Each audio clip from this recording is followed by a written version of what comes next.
Hello, I'm Anne Varty and I'm Professor of Victorian Literature in the Department of English at Royal Holloway, London University. I'm going to talk today about The Woman with a Past in relation to An Ideal Husband by Oscar Wilde.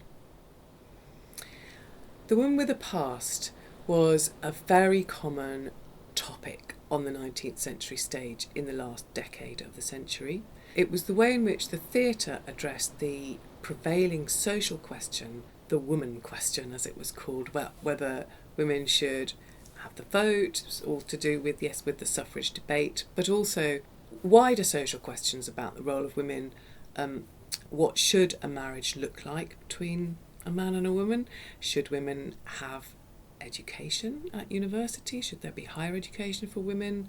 Should there be work for women? Should there be special employment for women? Or, how were women going to change the workforce and what employment looked like in Britain at the time? So there were a lot of very important questions to do with the social position of women at the time. And of course, everything was changing very rapidly. So the woman with a past is a convenient stereotype who either challenges the idea that women should be the guardian of the nation's morals or upholds that view. So she's either demonised or she's rescued. And obviously different playwrights take different views of that. So just to set Wilde's use of the woman with a past in the context of other practising dramatists of the time. His own work is, of course, an important back catalogue on women with interesting pasts. Lady Windermere's Fan, we have Mrs. Erlynne,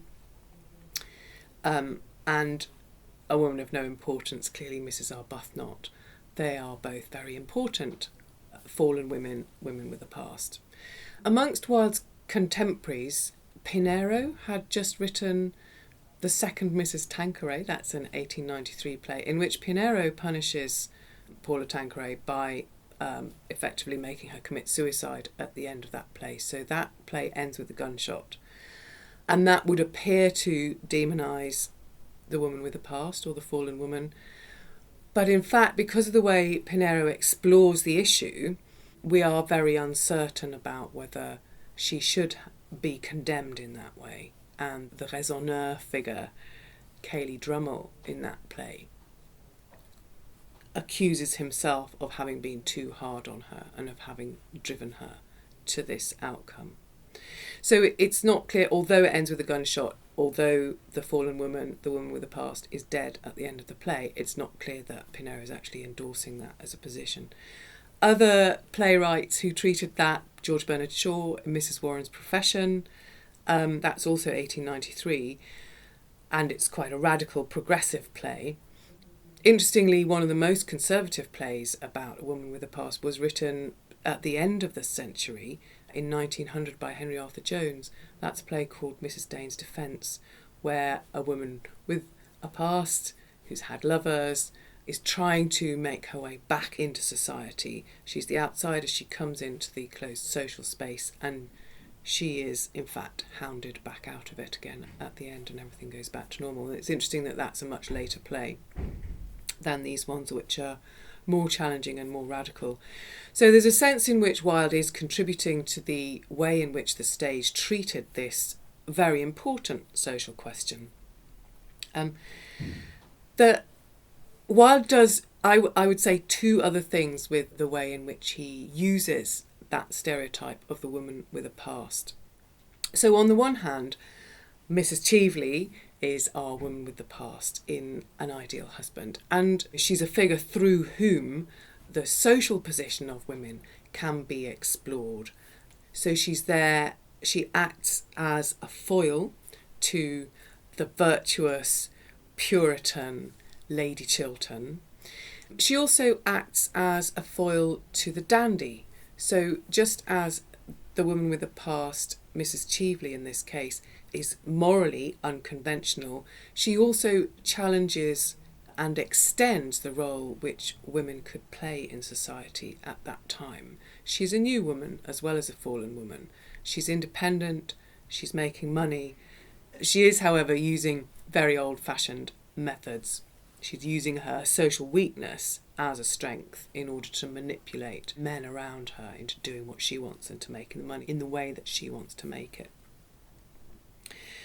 So she acts as a way of exploring these new social roles for women, and she doesn't, in fact, give them a particularly good press. So in that sense, in this place, she might seem to be a very conservative deployment of the woman with a past.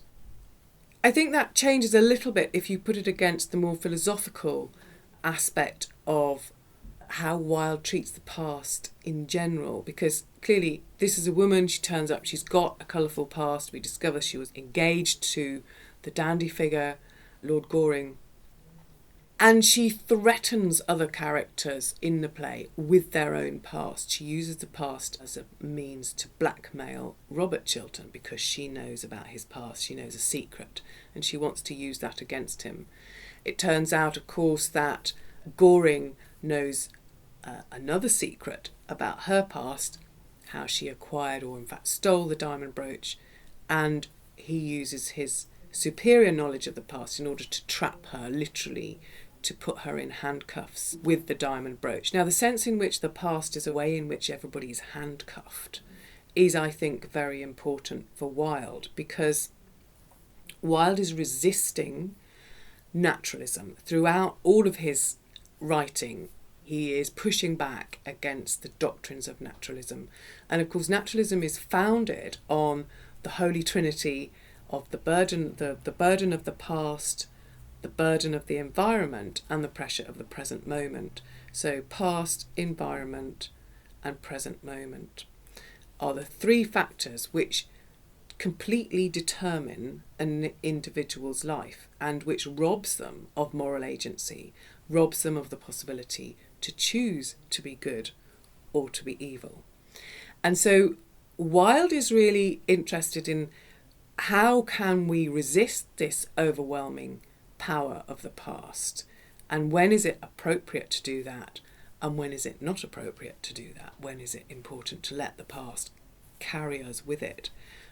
So that is one way in which he's using the woman with the past, that she comes with this whole burden of naturalist determinism, and in fact she has no choice. She has no choice other than to be evil, to be the villainess, and she's punished for it and removed from the society that she's tried to get back into and she's tried to manipulate. The way in which Wilde counters the past or brings an alternative philosophical position into the worldview in order to resist naturalism and determinism and lack of moral agency is through the figure of the dandy and through the gospel of love, which really Goring, as the dandy, is charged to deliver in this play. So that is the way in which the past is defeated by increased knowledge and a greater sense of compassion and fellow feeling.